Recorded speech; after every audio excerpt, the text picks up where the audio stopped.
Steven Spielberg names his 6 greatest films. Legacy isn't built in one lifetime, it's built one frame at a time. For half a century, Steven Spielberg has defined what the modern movie feels like: awe, fear, wonder, and the ache of remembering who we are. His work isn't just cinema, it's collective memory, projected in light. From suburban bicycles gliding across the moon to soldiers crawling through Normandy sand, Spielberg's images have shaped how entire generations dream and how they see themselves. Yet the man who gave the world so many defining moments rarely names his own favorites. What does a storyteller, who's told everything, treasure most? Which of his creations does he see as the truest reflection of his craft, or the deepest mirror of himself? Behind the blockbusters lies a personal canon, 6 films that Spielberg himself has called his most defining, the ones that still haunt him when the lights go down. Each title carries a story of risk, invention, and the cost of empathy, the currency that defines his art. Together they chart the journey of a filmmaker who turned fear into beauty, wonder into memory, and imagination into something eternal. And these 6 films reveal the heart that beats behind the spectacle. He's working his way right up to us. Quint! Here, come on, Quint! Come on! Hurry! Quint! Out of my way. Jaws, the fear that changed everything.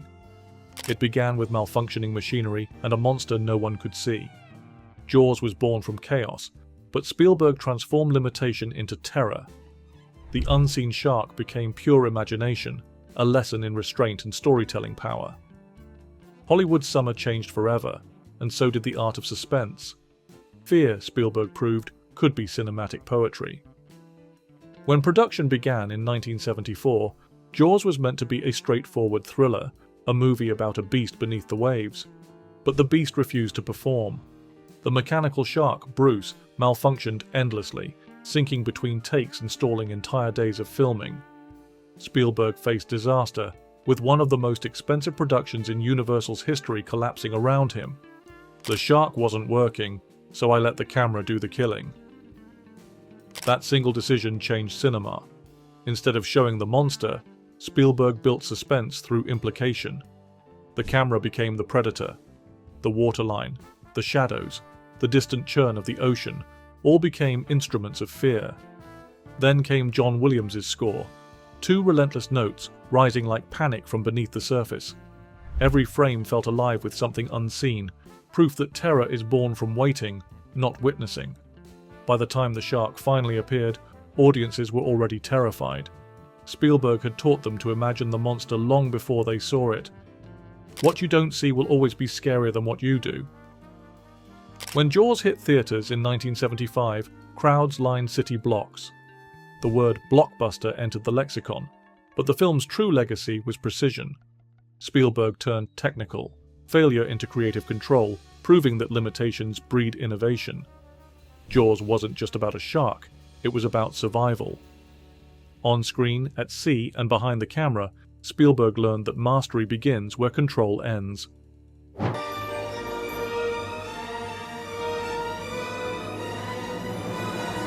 E.T., the extraterrestrial, childhood, and the ache of goodbye. In E.T., Spielberg captured the innocence of connection, the fragile trust between loneliness and love.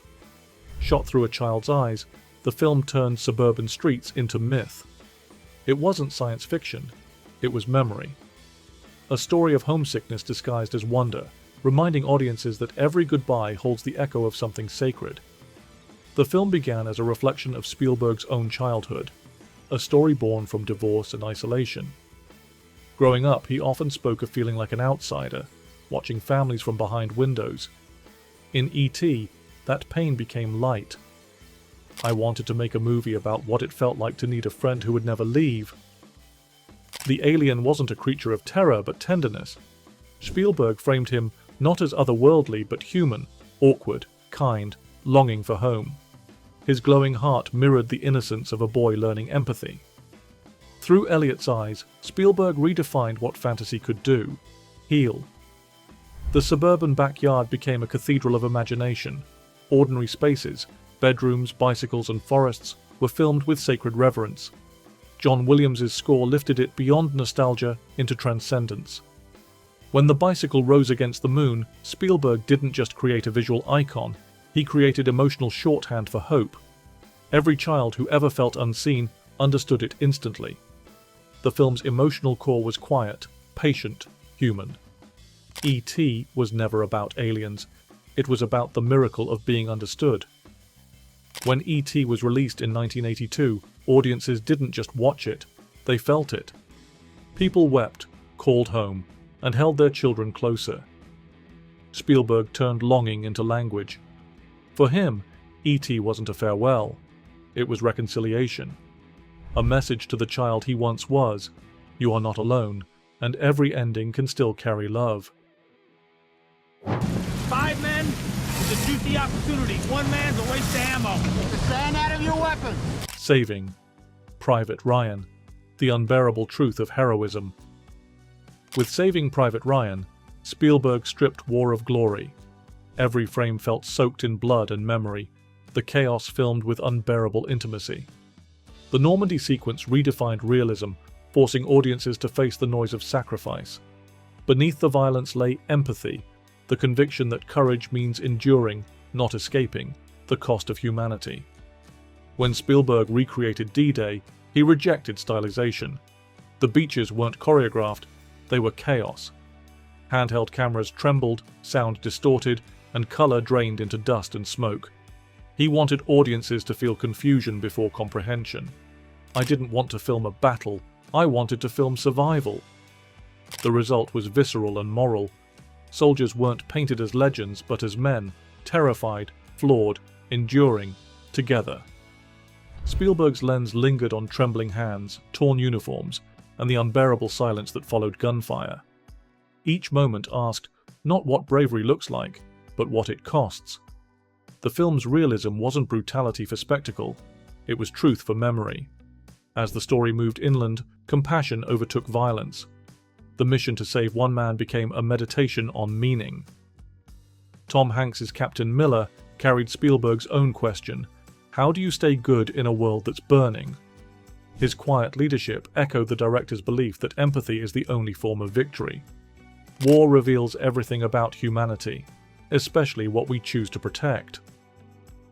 When Saving Private Ryan premiered in 1998, veterans left theaters in silence. Some said it felt like remembering, others said it hurt too much to finish. Spielberg didn't give them glory, he gave them truth. Because in Saving Private Ryan, heroism wasn't about killing, it was about kindness that refused to die, even in hell.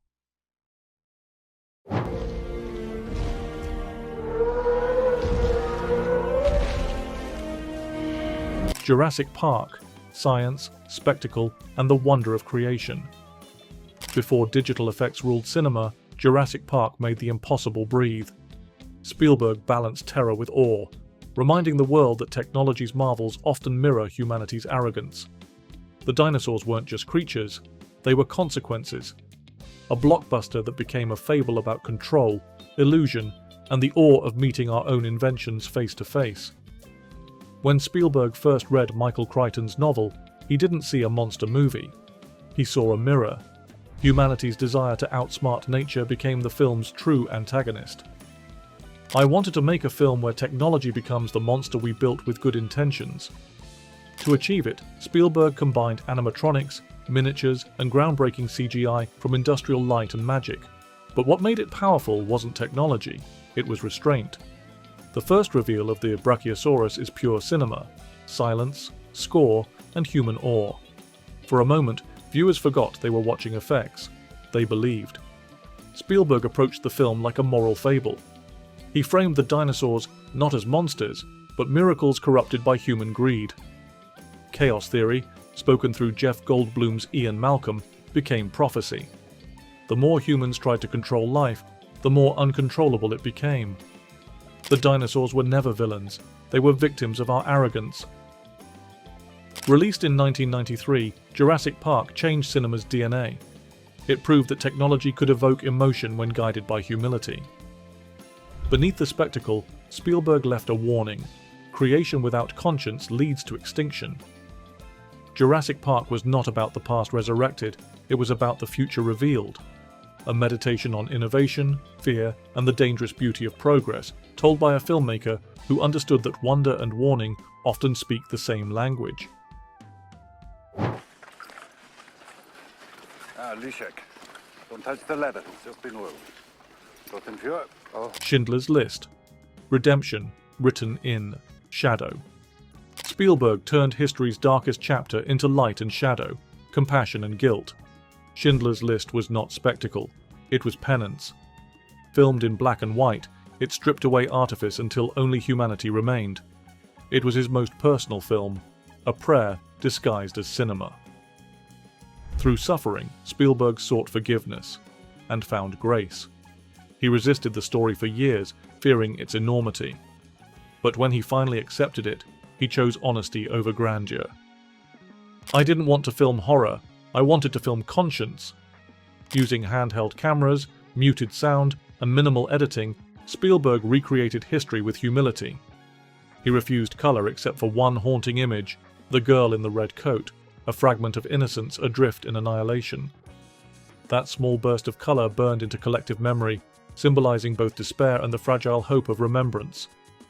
Every performance served truth, not theatrics. Liam Neeson's Schindler was no saint, just a man learning empathy one decision at a time. Spielberg's camera didn't glorify him, it witnessed him. The story became universal, the possibility of moral awakening in a time of absolute darkness. Schindler's List isn't about the Holocaust, it's about the choice to care when caring costs everything. When it premiered in 1993, audiences wept in silence. Survivors called it a memorial made of light. Spielberg refused profit, donating proceeds to Holocaust remembrance. The film's stark imagery and unflinching humanity made it more than cinema, it became testimony. In Schindler's List, Spielberg transformed remembrance into responsibility. He didn't just record history, he restored its heartbeat, ensuring the world would never again confuse forgetting with peace. Its shadow became his light, and the world's reminder that compassion, once found, must never be lost.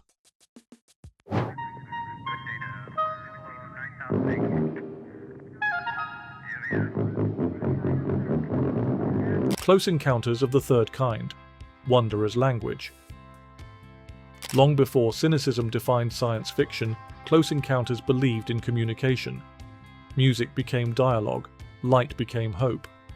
Spielberg transformed the unknown into invitation, a vision of contact built on faith instead of fear.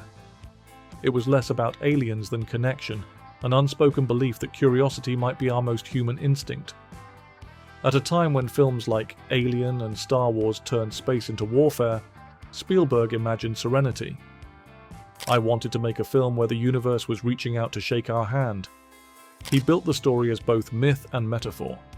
Roy Neary's obsession mirrored humanity's restless search for belonging, the pull to find meaning beyond the noise of ordinary life. Spielberg filmed wonder like worship, faces washed in light, sound swelling like a hymn. Each frame became a silent conversation between faith and discovery. The production was monumental, thousands of lights, miniature models, and synchronized effects, but Spielberg's focus stayed intimate. The owl, five-note motif was not merely sound, it was emotion, a bridge between reason and reverence. It carried the optimism of a species that still dares to listen. Close Encounters was my hymn to curiosity, the belief that seeking is as sacred as finding. When the mothership descended, the silence that followed was holy. The aliens didn't conquer, they communicated. The scene offered a revelation, that empathy, not dominance, defines intelligence. When the film premiered in 1977, audiences emerged changed. Spielberg didn't just show contact, he showed communion, the moment when understanding becomes grace. Close Encounters remains his most spiritual film, a reminder that wonder itself is a kind of faith. And sometimes the universe doesn't demand belief, it simply asks us to listen. Legacy in cinema is rarely about invention, it's about empathy. Spielberg's greatest gift wasn't his technique, but his ability to make us feel something real inside stories that seemed impossible. From monsters and miracles to war and wonder, his 6 chosen films reveal not a director chasing perfection, but a man searching for understanding. They remind us that art, at its purest, is an act of connection, a bridge between imagination and truth. Through fear, loss, and revelation, Spielberg built that bridge for generations, turning audiences into participants in the act of remembering. His legacy isn't measured in box office numbers, but in the quiet after the credits, when we recognize a part of ourselves on screen. Which of Spielberg's 6 greatest films speaks to you most? Share your thoughts below, and if you'd like more stories told in this way, subscribe to keep exploring the world behind the light, where meaning outlives fame.